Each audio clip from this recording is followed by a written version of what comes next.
Warahmatullahi wabarakatuh. Alhamdulillah alladzi anzala as-sakinata fi qulubil mu'minin liyazdadu imanan ma'a imanihim. Wassalatu wassalamu ala Rasulillah Muhammad sallallahu alaihi wasallam khatamil anbiya'i wal mursalin. Allahumma faqihna fid-din wa 'allimna at-ta'wil. Subhanaka la 'ilma lana illa ma 'allamtana innaka antal 'alimul hakim. Shadaqallahul 'azim. Yang terhormat dan yang sama-sama kita muliakan Imam Besar Masjid Istiqlal dan Menteri Agama Republik Indonesia Ayahanda Profesor Dr. Kiai Haji Nasaruddin Umar MH, yang saya hormati para alim ulama, Bapak dan Ibu hadirin jamaah sholat tarawih Masjid Istiqlal yang dirahmati oleh Allah Subhanahu wa Ta'ala.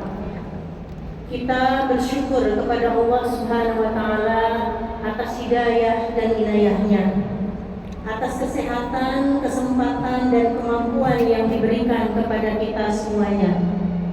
Alhamdulillah, dengan nikmat dan anugerah karunia tersebut, kita dapat terus menjalankan ibadah dan amal soleh di bulan suci Ramadan ini dengan lancar dan baik, insya Allah. Bapak dan Ibu hadirin jamaah sholat tarawih rahimahumullah. Di dalam Al-Quran surat An-Nahl ayat 125 yang baru saja dibacakan oleh memori kita, Allah Subhanahu wa Ta'ala berfirman, A'udzu billahi minasyaitonir rajim. Bismillahirrahmanirrahim. Ud'u ila sabili rabbika bil hikmati wal mau'izatil hasanah wajadilhum billati hiya ahsan. Inna rabbaka huwa a'lamu biman dhalla an sabili wa huwa a'lamu bil muhtadin. Shadaqallahul 'azim. Surat An-Nahl ayat 125 ini menjelaskan 3 metode dakwah. Yang pertama bil hikmah, yaitu metode dakwah dengan kebijaksanaan dan ilmu pengetahuan. Yang kedua bil mau'izatil hasanah, yaitu metode dakwah dengan memberikan nasihat dan pelajaran yang baik. Adapun yang ketiga al-jidal billati hiya ahsan, metode dakwah dengan menekankan pada dialog dengan argumen dan cara yang ahsan atau santun dan terbaik. Bapak dan Ibu jamaah Masjid Istiqlal rahimahullah. Ayat ini biasanya sering dibahas dalam konteks atau dengan kaitan 3 metode dakwah yang tadi saya sebutkan.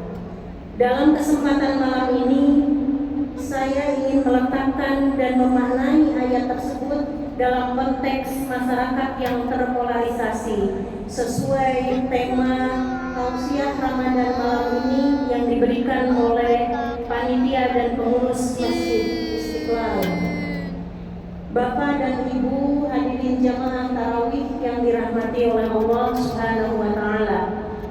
Dalam 10 tahun terakhir ini kita menyaksikan banyak polarisasi yang terjadi di tengah masyarakat Indonesia yang disebabkan oleh cara komunikasi yang tidak santun. Di antara contohnya adalah polarisasi yang terjadi pada masa pemilu presiden 2014, 2019, dan 2024.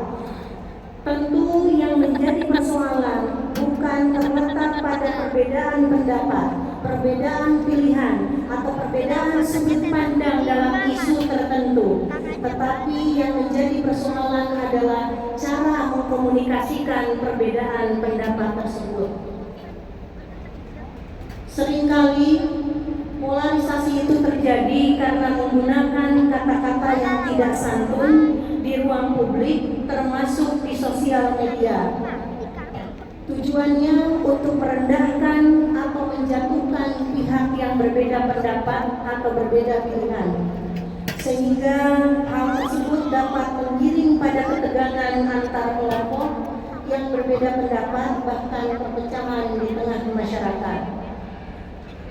Contoh sederhana yang bisa kita ingat kembali dan masih hangat barangkali dalam ingatan kita, di sebuah WA grup keluarga yang tadinya merupakan tempat yang hangat dan seru untuk saling curhat, berbagi kabar. Setelah terpolarisasi akibat perbedaan pendapat, suasana berubah menjadi panas, enggan saling menyapa dan enggan saling bertanya kabar satu sama lain. Dalam kondisi polarisasi seperti ini, keluarga dan masyarakat bukan hanya hilang kehangatan, tapi juga hilang kepercayaan. Bapak Ibu semua, dalam diskursus akademik, hal seperti ini dinamakan divided society atau masyarakat yang terbelah. Dalam beberapa literatur, divided society artinya adalah masyarakat yang terdiri dari dua kubu yang berbeda pendapat, saling curiga, tidak percaya satu sama lain, dan sulit diajak untuk bekerja sama. Padahal trust atau saling percaya adalah hal yang paling penting dan sangat penting dalam kehidupan sosial kita. Bapak dan Ibu jamaah sholat tarawih Masjid Istiqlal rahimakumullah. Oleh karena itu, dalam situasi polarisasi seperti yang saya gambarkan tadi, saya ingin melihat bagaimana Islam memandu kita untuk menyikapi polarisasi tersebut.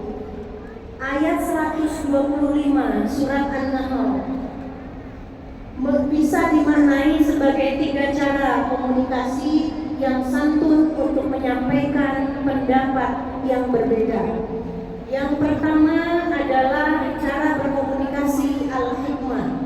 Tadi saya sampaikan al-hikmah adalah kebijaksanaan dan ilmu pengetahuan. Cara komunikasi yang pertama ini dapat diperankan oleh orang-orang yang memiliki ilmu pengetahuan, ilmuwan, intelektual, akademisi, dosen, para guru, dan pendidik, dapat menjelaskan penyebab polarisasi dan sejauh mana dampak polarisasi itu terhadap masyarakat kita. Semuanya dijelaskan berbasis ilmu pengetahuan. Orang yang memiliki ilmu pengetahuan memiliki tanggung jawab besar untuk menengahi, mengademkan situasi yang panas akibat polarisasi, tidak ikut larut dalam perdebatan sengit antar dua kelompok, dan justru berperan untuk memberikan insight atau wawasan kepada kedua kubu atau kedua kelompok yang berbeda pendapat tentang kekuatan dan kelemahan dari masing-masing pendapat atau pilihannya. Hal seperti ini juga ditegaskan di dalam surat Al-Hujurat ayat 9. Wa in ta'ifatani minal mu'minina tataru fa aslihu bainahuma. Ayat ini menegaskan bahwa jika ada dua kelompok yang berselisih paham, bertengkar atau konflik, maka orang mukmin lainnya diminta untuk mendamaikan. Dalam konteks ini, orang yang memiliki ilmu memiliki otoritas moral untuk menjadi mediator bagi dua kelompok atau dua kubu yang berbeda pandangan atau berbeda pendapat. Ayat 9 surat Al-Hujurat tadi juga diakhiri dengan pesan wa aqsitu innallaha yuhibbul muqsitin. Jika ditemukan ada kelemahan, baik dari kelemahan sikap atau kelemahan pendapat dari salah satu kubu, maka orang yang berilmu seyogyanya memberikan pertimbangan berbasis data, berbasis ilmu pengetahuan secara adil atau al-qistu, bukan karena keberpihakan kepada kelompok tertentu. Imam Al-Ghazali dalam kitab Ihya Ulumuddin juga menegaskan bahwa salah satu prinsip komunikasi dengan hikmah salah satunya adalah menjaga sikap agar tidak menghina lawan bicara.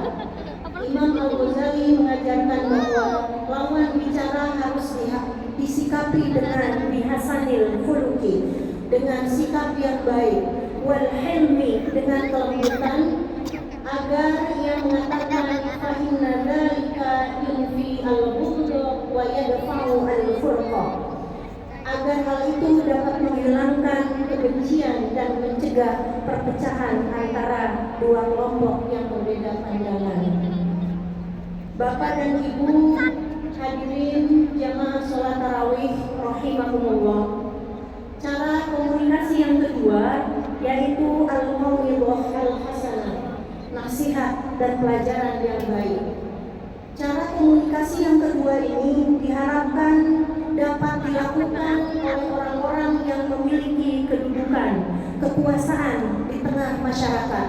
Contohnya tokoh masyarakat, tokoh agama, tokoh adat, kepala suku, dan seterusnya, yang nasihatnya diharapkan akan didengar dan dipatuhi oleh kedua kubu yang terpolarisasi. Hal ini biasanya bisa dilakukan dengan memberikan nasihat dari kisah-kisah orang soleh terdahulu dalam sejarah Islam dengan mengedepankan nilai-nilai moral dari kisah tersebut.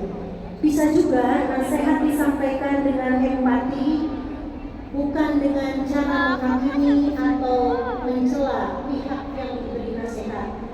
Rasulullah bersabda mengingatkan kita semua, sibabul muslim fusuqun wa qitaluhu kufrun. Mencaci orang sesama muslim adalah kefasikan dan memeranginya adalah kekufuran. Imam Malik dalam kitab Al-Muwatta juga melarang mencela karena perbedaan pendapat. Contohnya dalam ungkapan sebuah hadis, la tasubbu ashabal hadis fa innahum warasatul anbiya. Jangan mencela para perawi hadis karena mereka adalah pewaris para nabi. Bapak dan Ibu hadirin jamaah tarawih yang dirahmati oleh Allah, cara komunikasi yang ketiga adalah al-jidal billati hiya ahsan, debat dengan cara yang ahsan, terbaik. Cara komunikasi ini cocok menjadi pendekatan bagi banyak orang yang sedang berada dalam salah satu dari dua kubu yang terpolarisasi. Dalam konteks ini, tidak mungkin salah satu kubu disarankan untuk netral karena posisinya memang sudah berpihak dan memilih salah satu kubu tertentu yang menjadi pertimbangannya dan pilihannya. Tetapi ajaran Islam atau dalam surat Al-Hujurat ayat ini, meski dalam kondisi terpolarisasi, kedua pihak harus tetap menjaga adab kesakinan ketika melakukan counter narasi atau counter pendapat kepada pihak yang berseberangan. Tidak boleh menghardik, tidak boleh berkata kasar, serta tidak boleh menghina kelompok lain yang berbeda pendapat. Dalam Al-Hujurat ayat 11 kita diingatkan, ya ayyuhalladzina amanu la yaskhar qaumun min qaumin asa ayyakunu khairan minhum. Wahai orang-orang yang beriman, janganlah suatu kaum merendahkan kaum yang lain. Boleh jadi mereka yang direndahkan lebih baik dari mereka yang merendahkan. Perdebatan dalam konteks penyebab polarisasi, Bapak dan Ibu semuanya, seringkali terbawa emosi dan langsung ingin mengalahkan atau menaklukkan lawan. Kadangkala atau seringkali disertai caci maki, disertai kekerasan baik verbal maupun non-verbal, bahkan memberi label buruk bagi pihak yang berbeda pendapat dengan perkataan yang kotor. Dalam hal ini Rasulullah mengingatkan, laisal mu'minu bit-ta'ani walal lihani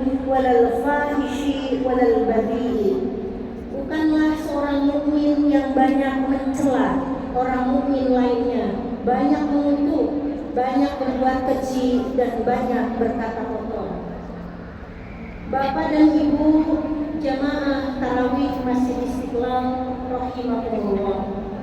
Selain dari para ulama yang tadi saya sebutkan, kita juga sesungguhnya bisa belajar dari para tokoh bangsa bahwa di tengah perbedaan dan perdebatan tentang sebuah gagasan yang besar dan penting menyangkut harkat martabat bangsa, mereka bisa tetap saling menghormati. Sebagai contoh, Bung Karno dan Bung Hatta ketika berbeda pendapat tentang konsep demokrasi, keduanya tetap menjaga komunikasi dengan santun dan saling menghormati satu sama lain. Contoh lain, Bung Karno dengan Muhammad Nasir terkait gagasan agama sebagai basis negara. Muhammad Nasir menginginkan agama sebagai basis negara, sementara Bung Karno menginginkan negara menginginkan negara netral dari agama. Keduanya berdebat, namun mereka tetap berdialog dengan argumen ilmiah dan rasional. Keduanya tetap menjaga hubungan personal yang sangat baik, sehingga kedua relasi para tokoh bangsa ini bisa menjadi contoh penting bagaimana mereka tidak merendahkan atau menjatuhkan pihak lain karena berbeda pendapat. Bapak dan Ibu jamaah sholat tarawih Masjid Istiqlal yang dirahmati oleh Allah Subhanahu wa Ta'ala. Terakhir, saya ingin menyampaikan bahwa dakwah santun dapat dipahami sebagai semua tindak tanduk seorang muslim, termasuk cara bersikap dan cara berkomunikasi di media sosial. Semua orang sedang menjalankan peran dakwahnya, baik itu sebagai akademisi, sebagai intelektual, sebagai sarjana, sebagai pendidik, atau peran yang kedua sebagai tokoh masyarakat, tokoh adat, atau sebagai bagian dari masyarakat yang terpolarisasi. Semuanya diajak oleh agama untuk berdakwah secara santun, mewujudkan kebaikan dan kemaslahatan bersama. Puasa mengajarkan kita semua untuk insaf, menahan diri, mengendalikan diri, tidak bersikap emosional, tidak reaktif, serta tidak menjelek-jelekan pihak yang berbeda pendapat, apalagi dengan perkataan yang buruk. Semakin banyak elemen masyarakat yang menjalankan peran dakwahnya dan berkomunikasi secara santun, maka masyarakat Indonesia akan menjadi masyarakat yang damai dan semakin jauh dari polarisasi yang memecah belah. Demikian yang dapat saya sampaikan, mudah-mudahan ada manfaatnya. Mohon maaf jika ada perkataan yang kurang berkenan di hati Bapak dan Ibu hadirin semuanya. Nasrun minallah wa fathun qarib wa basyiril mu'minin.